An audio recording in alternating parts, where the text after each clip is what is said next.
Rajasthan breaking news में आपका स्वागत है। खबरों के सबसे विश्वसनीय ठिकाने से मैं रमेश गांधी। जो खबर हमने कही वही सही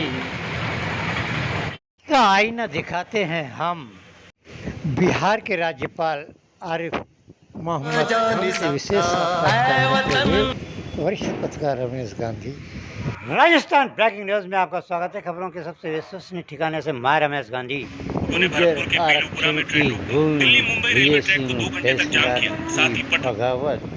चर्चा कर रहे हैं सूबे के ताज़ा समाचारों की।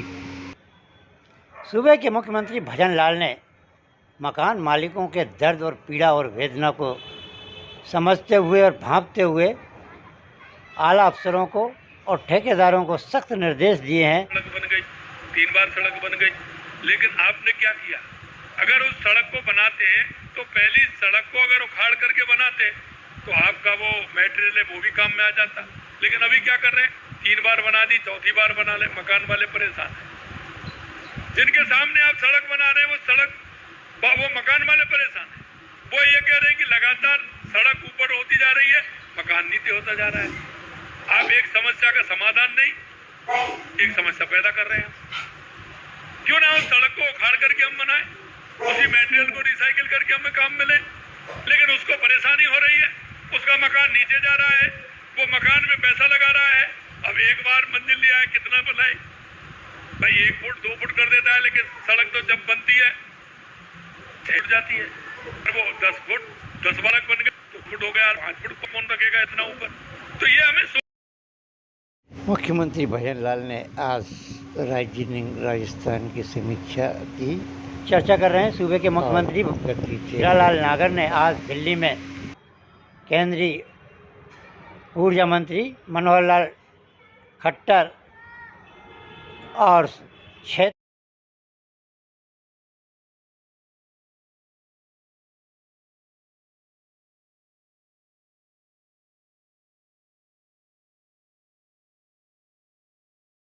क्षेत्रीय विद्युत मंत्रियों के सम्मेलन में शिरकत की और राजस्थान का पक्ष बहुत मजबूती से रखा।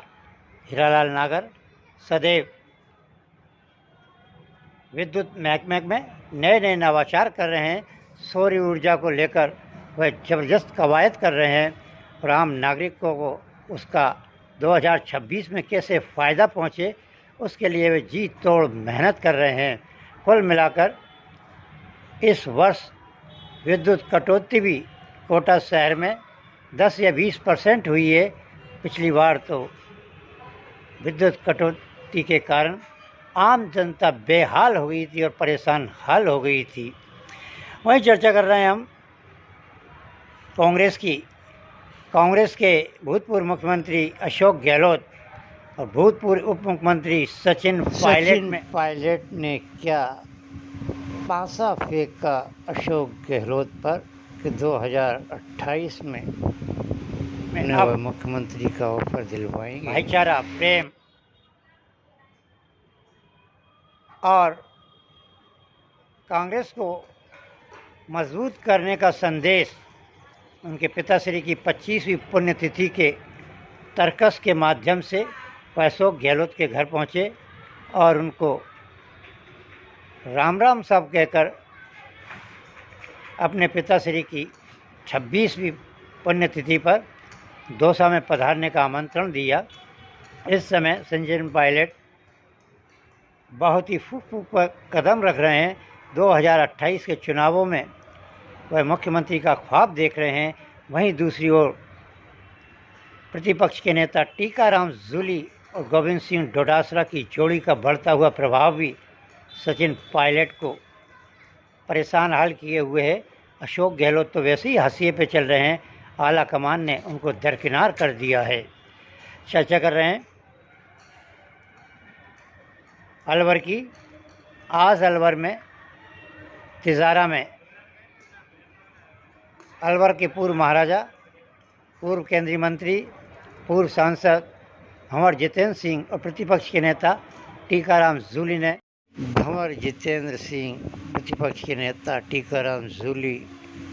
आश्रम का उद्घाटन करते हुए एक महंत के नए आश्रम का आज उद्घाटन किया है और 1008 महाराज से आशीर्वाद लिया है। चर्चा कर रहे हैं कोटा शहर की। कोटा शहर में भीषण गर्मी का प्रकोप है। 9 तपे तो ठंडे निकल गए, लेकिन उसके बाद गर्मी ने अपना यौवन दिखाना शुरू कर दिया है। 45 डिग्री टेम्परेचर छू रहा है। लोग जल रहे हैं, घरों से निकल नहीं रहे हैं, लेकिन बूंद बूंद पानी के लिए जो तरसती थी जनता, अब जलदाय विभाग के आला अफसरों ने काफ़ी हद तक जल समस्या का निदान कर दिया है। वहीं विद्युत समस्या का KDL ने भी निदान किया है, लेकिन काफ़ी मेंटेनेंस के नाम पर ब्लैकआउट किया जाता है। चर्चा कर रहे हैं कोटा शहर की। कोटा शहर में इस समय अपराधियों की हौसला अफजाई हो रहे हैं। गुंडागर्दी का तांडव चल रहा है। जहां एक और लोग अकारण राजनेताओं का शिकार बन रहे हैं, वहीं दूसरी ओर आम जनता लूट, डकैती और चोरी, चाकूबाजी, रिवाल्वरबाजी से परेशान है। कोटा शहर की जनता दहशत में है। पिछले दिनों हुंडई शोरूम पर शहर के धन्ना सेठ राजेंद्र अग्रवाल के छोटे भाई शंभू अग्रवाल के लाडले सपूत ने जो गुंडागर्दी का तांडव किया और उनके लोगों ने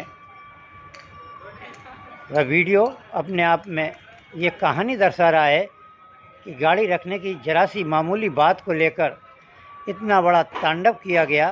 15 लोग अभी जेल के शिक्षों में भेज दिए गए हैं।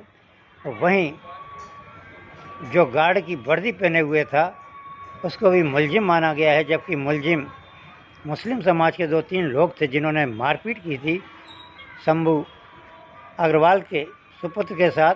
वह तो अभी तक फरार हैं, लेकिन पुलिस ने आला नेताओं को खुश करने के लिए, आला अफसरों को खुश करने के लिए निर्दोष लोगों को जेल में भेजकर उनके परिवारों की बददुआ ले ली है।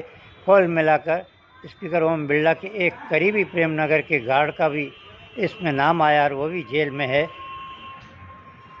अब देखना ये है प्रेमनगर और कंसुआ इलाके में ओम बिरला के जो समर्थक थे वह अधिकांश जेलों में बंद है और निर्दोष हैं। जिन्होंने मारपीट की और खुले में घूम रहे हैं। शंभू अग्रवाल ने अपना रुतबा बताकर लोगों को अकारण परेशानी में डाल दिया है। उन 15 गार्डों की माता, बहनें, बच्चे बिलख बिलख कर रो रहे हैं और थाना उद्योग नगर पुलिस से कह रहे हैं कि हमारे पति गार्ड के साथ भी मारपीट की है, उसके भी खून खच्चर हुए हैं, उसकी रिपोर्ट क्यों नहीं लिखी जा रही है। कुल मिलाकर अब देखना यह है कि इस प्रकरण में स्पीकर ओम बिरला विदेश से आने के बाद क्या निर्णय लेते हैं।